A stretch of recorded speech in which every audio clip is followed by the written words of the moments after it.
Alors, salut, j'espère que vous allez bien. Je me présente Hamdan Mougué, fondateur de la chaîne La Même Éducation. Donc, comme promis dans la vidéo précédente, je vais expliquer aujourd'hui tout ce qui est passation comptable, tout ce qui est formule, tout ce qui est astuces liées à l'emprunt obligataire.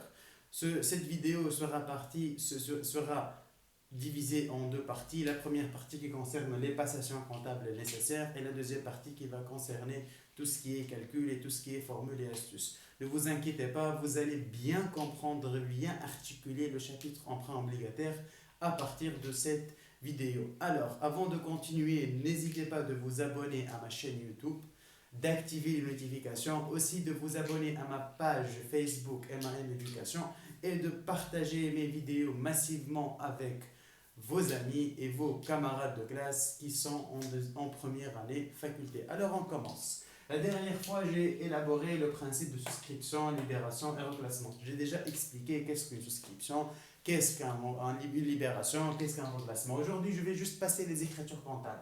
Comme je vous ai dit, la souscription, c'est le fait de promettre à l'entreprise que vous allez acheter des titres. Alors, l'entreprise va constater le montant que vous avez souscrit en VE, la valeur d'émission. Je vais expliquer après la valeur d'émission, c'est quoi, la valeur nominale, c'est quoi, la valeur de remboursement, c'est quoi. La valeur d'émission, c'est la valeur que l'entreprise a utilisée pour émettre ses actions, disons, ses obligations. C'est le montant que vous allez payer à l'entreprise, que vous avez donné à l'entreprise. Donc, elle se constate dans le compte obligataire 457, en contrepartie dans les actifs, en contrepartie dans les passifs, le compte 161 emprunt obligataire qui sera augmenté avec la valeur de remboursement. Qu'est-ce que l'entreprise elle va rembourser? C'est un compte de passif, c'est une dette automatiquement. Elle sera constatée dans le compte 161. La différence entre la valeur d'émission et la valeur de remboursement, s'il existe, je dis bien si elle existe. Pourquoi j'ai dit si elle existe? Car il y a des cas où la valeur de remboursement égale à la valeur d'émission. Donc automatiquement, on n'a pas de frais d'émission et prime de remboursement. La différence, elle sera calculée dans le compte 273, frais d'émission et prime de remboursement, et elle sera mise dans les actifs. Ce compte, on a déjà présenté, c'est un compte des actifs non courants qui sera résorbé. J'ai déjà parlé des résorptions des autres actifs non courants. Je vous laisse le lien dans la description. Je vous laisse aussi le lien de mon résumé complet ainsi que la série d'applications du chapitre emprunt obligataire. On passe maintenant à la libération. La libération s'effectue à la date de versement dans l'entreprise. Ici, le compte bancaire il va augmenter, c'est logique puisqu'ils vont nous donner de l'argent, ils vont effectuer un versement bancaire. Le compte bancaire il va augmenter par la différence entre la valeur d'émission et les frais d'émission bancaire. Toute opération effectuée avec la banque, peu importe l'opération, que ce soit obligation, que ce soit relevé, que ce soit extra-bancaire, la banque elle calcule toujours des frais, disons les ajouts, etc. Donc ici, on va annuler le compte obligataire. On l'a constaté lorsqu'ils ont promis et on l'a annulé lorsqu'ils ont réellement versé l'argent. Donc on a annulé le compte obligataire par la valeur d'émission. On a calculé les frais d'émission. Ces frais d'émission, ils seront donnés. S'ils ne seront pas donnés, vous allez les calculer. Je vais vous donner les astuces de comment calculer ces frais. Donc, le montant bancaire, il va augmenter avec la différence entre la valeur d'émission, ce que les prêteurs ils ont versé, contre ce que la banque elle a déduit comme des frais de versement. Et la dernière partie, c'est la partie la plus importante, ce sont les reclassements, ce sont les écritures d'inventaire qui passent le 31-12N de chaque année. On a 3 articles de reclassement. Il faut bien retenir ces articles. Dans n'importe quel examen, il va vous demander de passer les écritures d'inventaire. Dans le cas de l'emprunt obligataire, les écritures d'inventaire, ils sont en nombre de 3. Il faut bien retenir ces règles. Le premier article, c'est l'article de reclassement de l'échéance. C'est logique, vous avez emprunté de l'argent, vous devez rembourser cet argent avec des échéances. C'est quoi l'échéance? C'est la date de remboursement de cet emprunt. La dette, elle est déjà fixée lors de la signature de contrat. Elle est déjà fixée au préalable. Donc la date, elle ne pourra pas être changée. Donc ici, on va reclasser le montant avec l'échéance. Je vais vous montrer dans la seconde partie de la vidéo comment calculer cette échéance.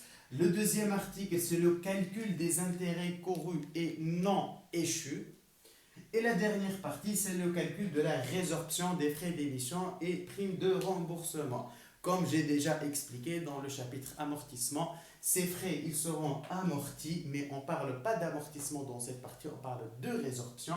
On parle de résorption des frais d'émission et primes de remboursement. C'est pour cela qu'on a soustrait le montant directement du compte. Il n'y a pas de compte soustractif pour les résorptions pour les autres actifs non courants. Alors maintenant, on passe à tout ce qui est calcul et tout ce qui est astuce et surtout tout ce qui est balance et établissement de l'échéancier. Avant de continuer la vidéo, je vous rappelle de s'abonner, de liker la vidéo, de mettre un commentaire si vous avez compris, si vous n'avez pas compris, si vous avez des questions, si vous avez n'importe quel truc à me demander.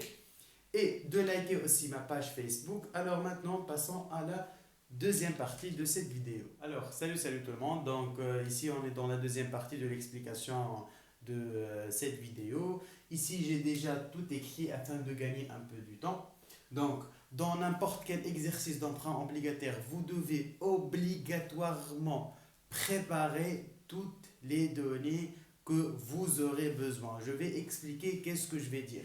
Alors, cette partie, vous la trouvez dans la dernière page ou l'avant-dernière page de l'explication de ce chapitre dans mon résumé complet. Je vous rappelle que le lien est dans la description, ainsi que le lien de mes vidéos précédentes, ainsi que le lien de ma page Facebook. Alors, je vous explique. Vous aurez besoin de la valeur nominale de l'obligation. Vous aurez besoin de la valeur d'émission de l'obligation, la valeur de remboursement de l'obligation, la durée de l'emprunt, le taux d'intérêt, ainsi que les frais d'émission. C'est la première étape. La deuxième étape, c'est le fait, il vous faut obligatoirement préparer l'échéancier. C'est quoi un échéancier? Je vous présente l'échéancier. L'échéancier, il présente l'exercice comptable. C'est ça l'exercice comptable. J'ai déjà expliqué c'est quoi un exercice comptable dans les vidéos précédentes. Je ne vais pas me tarder à expliquer encore une fois. Donc, c'est ça l'exercice comptable. On doit principalement rattacher les charges au produit de chaque exercice afin d'avoir un résultat. Un résultat net, un résultat d'exercice réel. Alors, il faut commencer par la date de souscription et de libération. Après, il faut fixer les dates de remboursement, le premier 5, etc. Pourquoi j'écris les dates sur l'échéancier? Et c'est quoi l'utilité de l'échéancier? L'utilité de l'échéancier, c'est le fait de savoir combien on a utilisé l'emprunt de période pendant 2020, combien on a utilisé l'emprunt pendant 2021, 2022, etc. Je vais vous poser une question et vous pouvez mettre la vidéo en pause avant de répondre. Alors, si je vous demande combien on a utilisé d'intérêt dans le cadre de l'année 2020, combien en nombre de mois, vous pouvez mettre la vidéo en pause. Vous avez grand max 15 secondes de réflexion. Alors, j'espère que votre réponse était de 7 mois. Alors, je vous dis que votre réponse est fausse. Pourquoi? Qu'est-ce que vous avez fait? Je vous ai demandé de combien on a utilisé l'intérêt, combien on a consommé d'intérêt durant l'année 2020, vous avez fait automatiquement 12 mois moins 5. Ça vous donne 7. Or que c'est faux. Je vous demande de calculer avec vos doigts. Oui, je ne suis pas en train de rigoler. Je vous demande de calculer avec vos doigts. Voilà l'exemple. 5, 6, 7, 8, 9, 10, 11 et 12. On a utilisé l'emprunt pendant 2020 pendant 8 mois. Pourquoi 8 mois? Parce qu'on a contracté l'emprunt le premier 5. Donc, on a utilisé l'emprunt pendant le 5e mois. C'est pour cela, il ne faut pas faire 12 moins 5. On peut faire 12 moins 5 et je ne vous conseille pas, mais ça c'est une petite astuce, que lorsque la date c'est le 31-5, c'est logique de faire 12 moins 5. Mais dans ce cas, lorsqu'il est le premier jour du mois, on doit faire on doit calculer avec nos doigts. Ou on peut supposer que c'est le 31,4. C'est logique.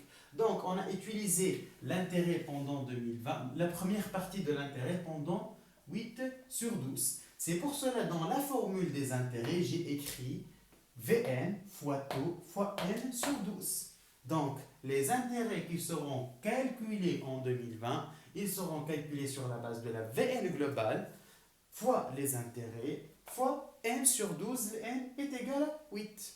Donc, passons maintenant à la formule de la résorption. VR moins VE plus frais d'émission en hors TVA, parce que les frais d'émission ils peuvent être constatés en TTC dans le cas où la banque vous demande une TVA supplémentaire. Les intérêts, comme je vous ai dit, ici je parle des intérêts relatifs à l'exercice. Ben, une autre remarque, les intérêts qui sont calculés du 1er 5 2021 au 1er 5 2020, au 1er 5 2021, ils sont calculés sur la base de la VN globale. Il faut bien faire attention. Les intérêts qui seront calculés de 2021 à 2022, ils seront calculés sur la base de I2. Et I2, elle est calculée sur la base de VN, la valeur nominale initiale, moins le montant qu'on a remboursé, moins l'échéance. Ok? Alors, résorption égale à 273 fois les intérêts courus relatifs à l'exercice. Je dis bien les intérêts courus relatifs à l'exercice. Lorsque je dis intérêts courus relatifs à l'exercice, je veux dire que ce sont les intérêts de tout l'exercice. Alors, les intérêts courus relatifs à la première année, c'est cette partie. Les intérêts courus relatifs à la deuxième année, c'est l'intérêt. C'est la partie de l'intérêt qui est relatif à I1 et la partie d'intérêt qui est relatif à I2. Sur la somme des intérêts, je vous donne une astuce pour calculer la somme des intérêts directement sans établir le tableau et sans perdre votre temps. N sur 2, la durée de l'emprunt est N sur 2 fois I1 plus IN fois le premier intérêt plus le dernier intérêt, bien sûr, en facteur. Et le montant encaissé, comme on a dit déjà dans la première partie de la vidéo, c'est la VN moins FETTC. Alors maintenant, passons à l'explication des astuces de la balance. Donc, dans la balance, dans le cas de l'emprunt obligataire, s'il vous donne une balance avant inventaire et s'il vous donne une balance après inventaire, donc, s'il vous donne une balance avant inventaire, c'est que les données qui sont calculées dans cette balance, ils sont constatés. La dernière fois qu'on a passé des écritures d'inventaire, c'est le 31/12 N-1. Et s'il vous donne une balance après inventaire, c'est que les données qui sont calculées, ils sont calculées sur la base de cette année. Ça veut dire que les écritures d'inventaire de cette année, ils sont déjà constatées. Ça veut dire qu'on a déjà constaté une résorption. Ça veut dire qu'on a déjà calculé les intérêts courus les intérêts courus et non échus. Donc, j'espère que la vidéo vous a plu. Si vous avez des questions, n'hésitez pas à me contacter. N'hésitez pas aussi de vous abonner à ma chaîne YouTube et d'activer les notifications et de partager mes vidéos avec vos amis. Je vous rappelle que le résumé est dans la description ainsi que mes vidéos précédentes. Merci pour votre attention. N'hésitez pas à me contacter si vous avez des problèmes et si vous avez des questions. Merci beaucoup.